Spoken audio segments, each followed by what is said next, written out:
My name is Skylar Murphy, and for nearly 2 decades, I've built my life around chasing the truth. I've exposed corrupt city officials, covered up scandals in corporate boardrooms, and even brought down a predatory housing developer who thought no one was paying attention. But no headline, no award, no late-night deadline ever prepared me for the story that began the night my mother died. St. Augustine Medical Center was supposed to be the best hospital in the region. Cutting-edge care, state-of-the-art equipment, doctors whose names were printed in glossy magazines. It was where I thought my mother, Grace Murphy, would be safe after she fell and needed hip surgery. She was recovering well at first, even joking with me about how the hospital food was worse than my cooking. Then, within a week, everything spiraled. On my last visit, something didn't feel right the moment I walked in. The halls were too quiet, the nurses strangely tense, their smiles a little too forced. When I reached my mother's room, I noticed 2 odd things immediately. First, she had 2 different wristbands, one white and one blue. Second, the nurse on duty, a woman I'd never seen before, wouldn't meet my eyes. She hurried through basic checks, then rushed out as though she couldn't get away fast enough. I asked my mom about the wristbands, but she seemed groggy. Her words slurred. "It's fine, honey," she mumbled. They said, "Extra care, extra care." She'd been lucid and sharp just 2 days before. Something was very, very wrong. As I stood to leave that night, another nurse passed me in the hallway. She didn't stop walking, didn't even slow down, but as she brushed past, she whispered so quietly I almost missed it. "Ask for the blue file, not the white." At the time, I didn't understand what she meant. I thought maybe grief was making me hear things that weren't there. But later, I'd realize it was the first crack in a much bigger wall. My mother died 2 days later. Official cause of death, pneumonia complications. I wanted to believe it. I really did. Before I go any further, if you've ever suspected something wasn't quite right at a hospital or care facility, leave a comment below. I want to hear your stories. And if you want to follow this investigation as it unfolds, hit subscribe and stay with me. The very next morning, I called the hospital to request my mother's records. The clerk on the other end sounded confused, then said words that made my blood run cold. "I'm sorry, Ms. Murphy, but we have no file under that name." And that's when I knew something here was terribly, terribly wrong. The newsroom used to hum with energy, phones ringing, printers spitting out proofs, reporters shouting updates across desks. Now it was mostly quiet, the kind of quiet that comes when a paper is dying. Half the cubicles stood empty, relics of layoffs we all pretended wouldn't keep happening. The city had grown louder, dirtier, more corrupt, but our paper had grown smaller, weaker. I sat at my battered desk, staring at my mother's obituary draft. It wasn't for publication, just something I'd written for myself. My grief hadn't settled into sadness yet. It burned as a low, simmering anger I couldn't quite explain. Liam Shaw, my editor and mentor, leaned against the edge of my desk, his tie crooked and sleeves rolled up like always. He'd been in the business forever, the kind of old-school journalist who still carried a notebook instead of a tablet. "Sky," he said gently, "I know it's been a rough few weeks, but I need you on this hospital budget story. The city council is making cuts again, and people need to know what's happening." I frowned. "The hospital? You really think I'm the right person for that?" "I know," Liam said, his tone softening, "but you've got the experience, and frankly, there's no one else. Ethan's too green, and I don't trust anyone else to handle it." At the mention of Ethan Cole, my jaw tightened. He was a rising star in the newsroom, young, ambitious, and endlessly eager to prove himself. He'd been hovering near Liam's office lately, angling for plum assignments. "Fine," I said, grabbing my notebook. "But it's just a standard piece on budget cuts." No drama. Famous last words. The press conference at St. Augustine Medical Center was held in their gleaming new atrium. The air smelled faintly of antiseptic and money. Reporters sat in neat rows as Dr. Adrian Voss, the hospital's director, stepped up to the podium. He was tall, impeccably dressed, and spoke with the kind of calm authority that made people trust him instantly. "Our priority," he said smoothly, "is to maintain quality care while making necessary adjustments to keep St. Augustine at the forefront of medical innovation." Every word felt rehearsed, polished to perfection. When a reporter asked about staff reductions, Voss smiled as if the question amused him. "Temporary measures," he assured us, "for the greater good." As he spoke, my eyes drifted to a large hospital map mounted on the wall. Most floors were clearly labeled. But one section, an entire wing, was blacked out with a neat label reading, "Under renovation, Dodd." There had been no mention of renovations in the press packet. After the conference, I lingered by the exit, jotting notes. That's when a middle-aged woman with red, swollen eyes grabbed my arm. Her voice trembled. "They took my brother last night," she whispered urgently. "His room was empty this morning. They told me he was discharged, but he can't even walk." Before I could ask another question, she slipped away into the crowd, leaving me frozen in place with my heart pounding. For the first time since my mother's death, the anger in my chest flared into something sharper. Suspicion. The woman's words haunted me all night. "They took my brother." It replayed in my head like a stuck record, refusing to fade into background noise. By morning, I'd convinced myself there had to be a reasonable explanation. Paperwork mix-up, poor communication, maybe even a transfer to another facility. But deep down, something gnawed at me. It was the same uneasy feeling I'd had the night I saw my mother's mismatched wristbands and that nurse's hurried exit. So, I went back to St. Augustine. Not as a grieving daughter this time, but as a reporter. The lobby was pristine and buzzing with activity. Families chatted quietly, nurses in crisp uniforms glided past, and a PR-friendly mural proclaimed, "Compassion, innovation, excellence." The hospital's public face was flawless, but I'd been a journalist long enough to know that polished exteriors usually hid the dirtiest truths. I started small, striking up conversations in waiting rooms and hallways. It didn't take long before patterns emerged. "My dad was supposed to have a follow-up today," one woman told me, her hands wringing the strap of her purse. When I called to confirm, they said he'd been discharged last night. "No call, no paperwork, nothing." Another man leaned in, his voice low. "My wife was moved to a special care unit. When I asked to visit, they told me it was restricted. I haven't seen her in 3 days." Every story was eerily similar. Loved ones vanishing overnight, explanations vague or contradictory. Families were brushed off with generic assurances like, "He's stable, but in a secure area," or "We'll call you when she's ready for visitors." It didn't add up. When I tried to cross-check their names in the hospital's digital system, I hit a dead end. Their records were incomplete or missing entirely. It was like these people had been erased. As I stared at a blank screen, a soft voice behind me said, "You're looking in the wrong place." I turned to find a nurse I didn't recognize. She was petite, mid-30s, with tired eyes that darted nervously toward the nearby security desk. Her name tag read, "Harper Quinn, I started, but she cut me off. "Don't use my name," she hissed. "If you're smart, you'll stop asking questions now." "Why?" I asked, my reporter's instincts kicking in. Harper's gaze flicked toward a closed-off corridor. "There are files. 2 sets, actually. The white ones are for public records, for families to see. The blue ones—" She stopped herself, swallowed hard. "The blue files are locked down. That's where you'll find the truth." I leaned closer. "And what truth is that?" She didn't answer. Instead, she handed me a visitor pass and whispered, "If you dig too deep, you'll end up just like them." My pulse quickened. "Like who?" Harper's lips pressed into a thin line. Without another word, she turned and hurried down the hall, disappearing through a staff-only door. I stared after her, my mind spinning. On my way out, I passed that same blacked-out wing on the hospital map. Only now, I noticed the faded lettering beneath the "under renovation" sticker. Psychiatric unit. The wing had been shut down decades ago after a scandal involving patient mistreatment. Officially, it had been sealed off for good, but Harper's words suggested otherwise. When I got home that evening, I found an envelope on my front step. No return address, no note. Inside was a single, grainy photograph of my mother lying in a hospital bed, the same bed I'd seen her in days before her death, but someone had written one word across it in thick black marker, "Experiment, I didn't sleep that night." The photograph of my mother lay on my kitchen table, illuminated by a single lamp, the word "experiment" burning into my mind. By sunrise, my grief had hardened into determination. This wasn't just about missing files anymore. This was a machine chewing people up and spitting them out, and my mother might have been one of its casualties. I marched into the newsroom and went straight to Liam's office. He was sipping coffee, looking over a stack of half-finished stories. His eyes widened when he saw me. "You look like hell," he said gently. "What's going on?" I shut the door behind me and tossed the photo onto his desk. "This," I said, my voice shaking.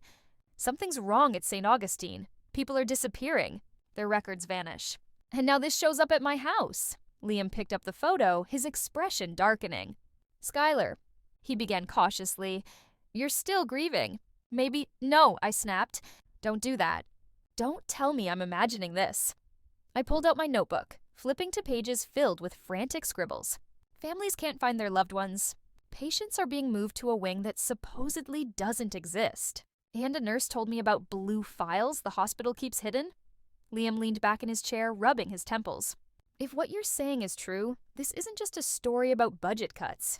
This is dangerous. I know, I said. That's why I need your backing. He was silent for a long moment, then sighed. Officially, I can't assign you to this. Too many legal liabilities. But he gave me a pointed look. Off the record, you keep digging. You bring me something solid and we'll blow it wide open. As I left his office, I noticed Ethan leaning casually against the wall, pretending to scroll through his phone. You were listening? I said, flatly. He smiled, unbothered. Relax, I'm not here to steal your scoop. Sounds like you're onto something big. Maybe I can help. 2 sets of eyes are better than 1. I didn't trust him, but I didn't have the luxury of turning down help. Later that evening, I met Riley Tran, a freelance photographer who'd worked with me on tough stories before. Riley had a knack for getting photos no one else could. Sounds like a rabbit hole, she said, slinging her camera bag over her shoulder. Let's see what they're hiding. Back at the hospital, Harper appeared out of nowhere, pale and trembling. She thrust a thin folder into my hands. You didn't get this from me, she whispered. Glancing over her shoulder, the folder was marked with a blue tab. Inside were clinical trial documents, lists of patients, drug names I didn't recognize, and terrifying notes about neurological experiments. My breath caught when I saw the initials on one file. MM. My mother, Margaret Murphy. Before I could process it, Riley tugged my sleeve. Skylar, she whispered urgently, pointing to a monitor above the nurse's station. The security camera feed showed the corridor we'd just walked through, over and over again, the same empty hallway. The same flickering light, a perfect loop. Someone's covering their tracks, Riley murmured, and someone inside the hospital knew we were here. The hospital was a different world at night. Gone were the bustling lobbies and smiling nurses. The fluorescent lights hummed overhead, and the hallways stretched out like endless white veins. Riley and I moved silently, our footsteps muffled by rubber soles and adrenaline. This is insane, Riley whispered, clutching her camera. You know that, right? Yeah, I said, though my voice lacked conviction. But if we don't do this, no one will. My throat tightened. I didn't finish the sentence. We had studied the hospital map for hours, tracing routes like thieves planning a heist. The blacked-out section labeled under renovation was our target. As we turned a corner, we passed a security desk. The guard barely glanced at us. Riley had forged visitor badges that looked official enough to pass a quick inspection. Still, my palms were slick with sweat. At last, we reached a corridor sealed off with a heavy metal door and a keycard reader. A faded sign above it read, Psychiatric Unit closed indefinitely. This is it, I breathed. Riley crouched, snapping photos of the door, the sign, even the card reader. If they're hiding something, this proves it exists. Suddenly, voices drifted toward us. We flattened ourselves against the wall, hearts pounding. Phase 3 starts next week, a man's voice said. We can't afford another slip-up like last time. A woman hissed back, then tell Voss to slow down. The families are asking questions. If anyone connects the dots, they won't, the man interrupted sharply. Not if we stay ahead of it, just keep the patients sedated and follow protocol. Their footsteps receded, leaving a heavy silence in their wake. Riley's wide eyes met mine. Phase 3? She mouthed. I didn't answer. My mind was racing. Phase 3 of what? And how many slip-ups had there been before this? We waited a beat, then crept closer to the door. Riley crouched again, capturing shots of the hallway beyond through a narrow window. It was dark and sterile, but I could just make out rows of beds and shadows moving between them. Then a soft click echoed in the quiet. Riley froze. Oh no, she whispered. What? I hissed. My camera, she said, her face draining of color. I think I triggered a silent alarm. As if on cue, red lights flickered faintly in the distance. Somewhere deep in the hospital, a door slammed. Run, I said. We bolted down the hall, adrenaline turning our legs to fire. Behind us, voices shouted. Someone was coming. At the last second, we ducked through a side exit, bursting into the cold night air. My lungs burned. my heart hammering as we sprinted to Riley's beat-up car. Only when we reached the safety of my apartment did I realize Riley's camera bag was missing. No, she groaned, clutching her head. My memory cards, my backup drive, everything's in there. The next morning, I headed to Riley's place to regroup. Her front door was ajar. Inside, drawers were overturned, furniture upended. A shattered photo frame lay near the window. Riley stood frozen in the middle of the wreckage. "They didn't just take my gear," she whispered, her voice hollow. "They took everything." My blood ran cold. This wasn't a warning, it was a message. The day started with my phone buzzing on the nightstand, far too early for anything good. I groggily reached for it, and froze when I saw the headline plastered across the screen. Local journalist exploits. Mother's death to fabricate conspiracy. Beneath it was a photo of me, leaving the hospital 2 nights ago, my face pale and tense, looking guilty as hell, and the byline, Ethan Cole. For a moment, I couldn't breathe. I scrolled through the article, my hands trembling. Every detail of my investigation, the families I'd spoken to, the missing files, even the photograph of my mother, was twisted into a narrative of a grieving daughter losing her grip on reality. According to Ethan, I was unstable, paranoid, a liar. By the time I arrived at the newsroom, my inbox was flooded with hate mail and threats. Online forums were buzzing with armchair detectives picking apart my life, questioning my sanity. Liam was waiting for me at the door, his jaw tight with fury. He yanked me into his office and slammed the door. "Tell me this isn't true," he demanded, waving a printout of Ethan's article. "Please, Skylar, tell me you didn't drag this paper into a lawsuit waiting to happen." "It's not true," I shouted. Ethan twisted everything. I've been followed, threatened, and now... I shoved the blue patient file onto his desk. "Look at this, Liam. My mom's initials are in here. They were experimenting on her. This is real." Liam scanned the file, his expression wavering between anger and doubt. "Even if this is legit, you went about it the wrong way. Off-the-record investigations don't mean breaking into hospitals." "It wasn't just me," I said. "Riley was there too. She saw everything." He rubbed his temples. "Where is Riley now?" I swallowed hard. "Laying low. They trashed her apartment and stole all her gear." The moment the words left my mouth, something clicked. Ethan had been hovering near Liam's office every time I met with him. He'd volunteered to help at just the right moment. "Oh my God," I whispered. "Ethan's been feeding information to Voss this whole time. That's how they knew where Riley lived, how they stayed one step ahead." As if summoned by my realization, my phone buzzed with a text from an unknown number. "Stop digging or you'll join your mother." My stomach dropped. Before I could show Liam, another call came through. Harper's number. Her voice was ragged, urgent. "I can take you there, Skylar. To the real wing. But if you come with me, there's no turning back. It's one way in." I glanced at the threatening text again, my pulse pounding. For the first time, I truly understood what my mother must have felt in her final hours. Trapped and utterly alone. Harper met me just before midnight at a service entrance behind the hospital. She looked like a ghost of the woman I'd first met. Eyes sunken, hands trembling, clutching an ID badge like it was a lifeline. "Last chance to walk away?" she whispered. "Once we're in, we're in." "I'm not walking away," I said. My voice didn't shake, though my heart hammered so hard it felt like it might crack my ribs. She swiped her badge at a nondescript steel door tucked between loading bays. The lock clicked and we slipped inside. Gone were the gleaming atriums and warm lighting of the public floors. Down here the air was colder, heavier, with a faint metallic tang that clung to the back of my throat. We descended a narrow stairwell into a hallway that looked like something out of a forgotten asylum. Peeling paint, flickering bulbs, the echo of dripping water. A sign half torn from the wall still read, "Psychiatric Unit. Restricted access." "This wing was supposed to be shut down decades ago," Harper murmured, leading me past locked rooms. "Officially condemned. But they never closed it. They just changed what it was used for." I peered into one of the small windows on a heavy door and felt my stomach lurch. Inside, a man lay strapped to a bed, IV lines snaking into both arms.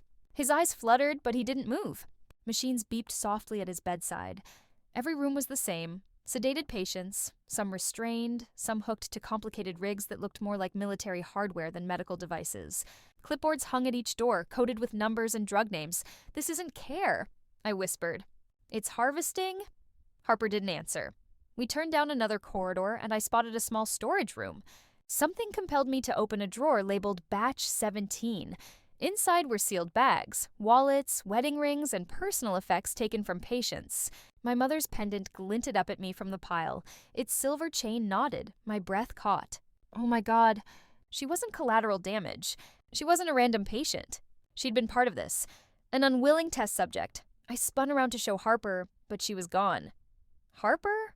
I hissed. Where are you? The hallway was silent except for the low hum of machines. Then a shadow moved at the far end. Dr. Adrian Voss stepped into view, his immaculate suit jarring against the crumbling walls. His expression was calm, almost pitying. You weren't supposed to see this, he said softly. The door behind me slammed shut. The heavy door locked behind me with a final clank that echoed through the decaying corridor. I was trapped. Dr. Adrian Voss approached slowly, his polished shoes clicking against the cracked tiles. Even here, in this rotting underbelly of the hospital, he looked pristine. Perfectly pressed suit, hair combed with precision, not a drop of sweat on his brow. You've seen more than most, he said calmly, almost like a teacher addressing a curious student. And yet you don't understand what you're looking at. I clenched my fists. I understand enough. You're drugging people, strapping them down like lab rats. You killed my mother.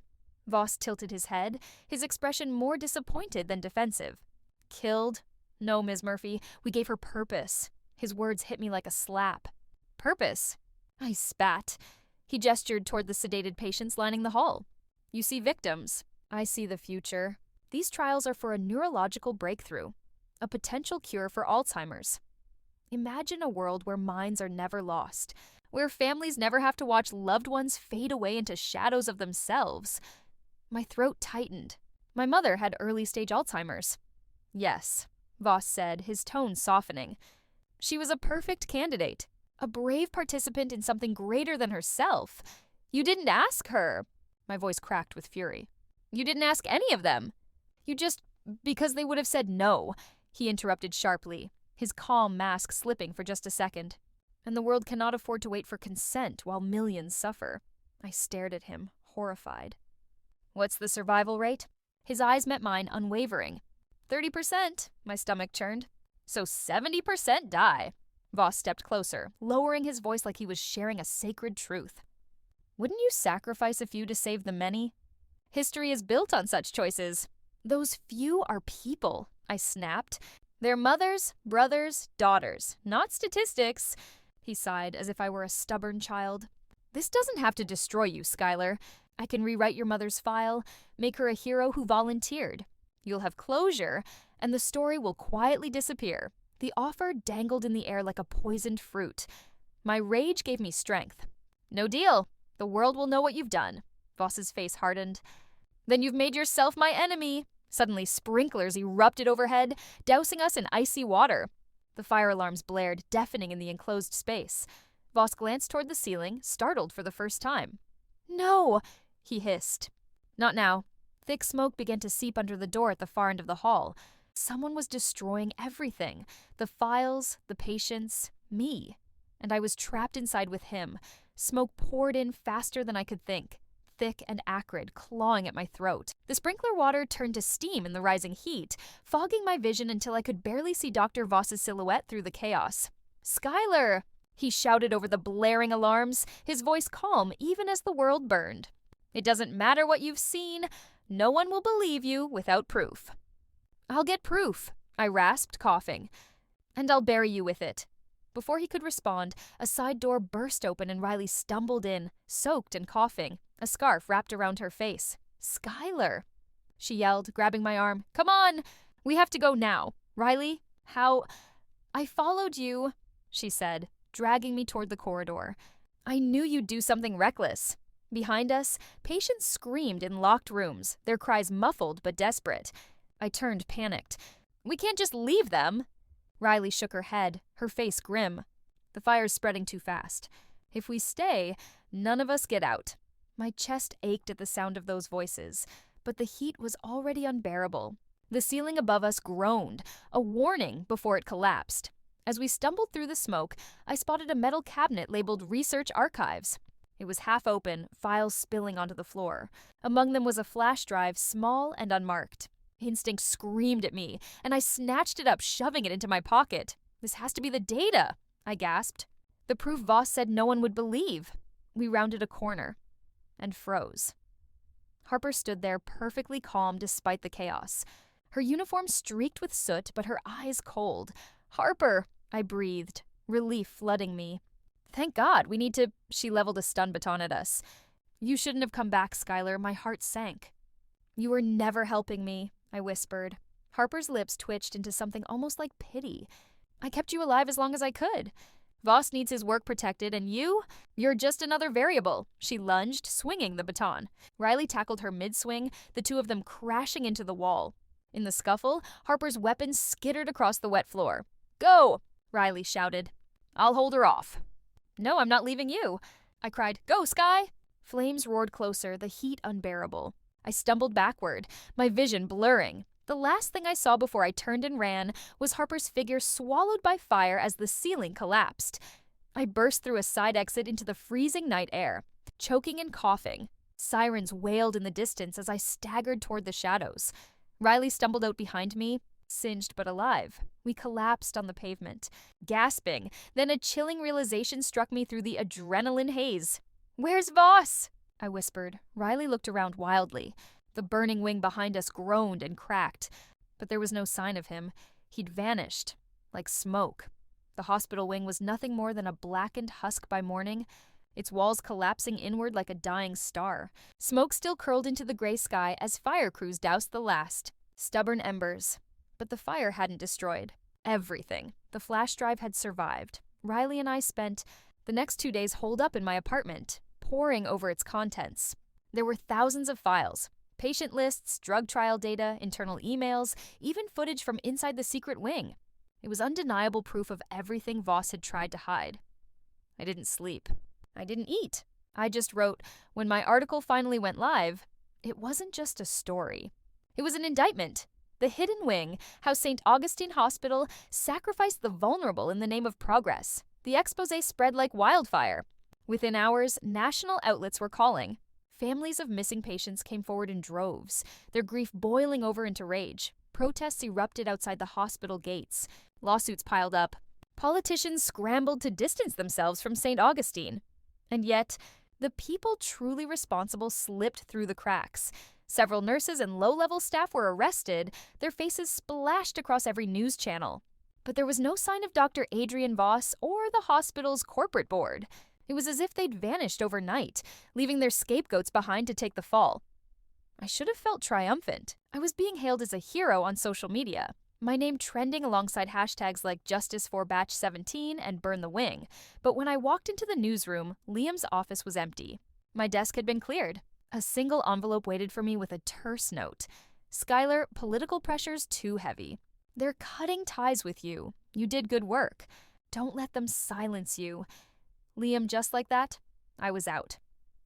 Later that evening, I stood at my mother's grave, the autumn wind cutting through my coat. Her pendant, the one I'd found in the drawer marked Batch 17, hung heavy around my neck. "I did it, Mom," I whispered, kneeling to trace her name on the headstone. The world knows now, but they're still out there. Voss, his board, the people who turned this hospital into a slaughterhouse. My throat tightened, but I forced the words out. They think I'll stop hunting them. They think fear will make me disappear like the others. I straightened, staring out toward the horizon, the smoke from the ruined wing still visible in the distance. "They misjudged me?" I said, my voice steady. "Just like they misjudged you." The flash drive weighed heavily in my pocket, not as a burden, but as a promise. The fight wasn't over.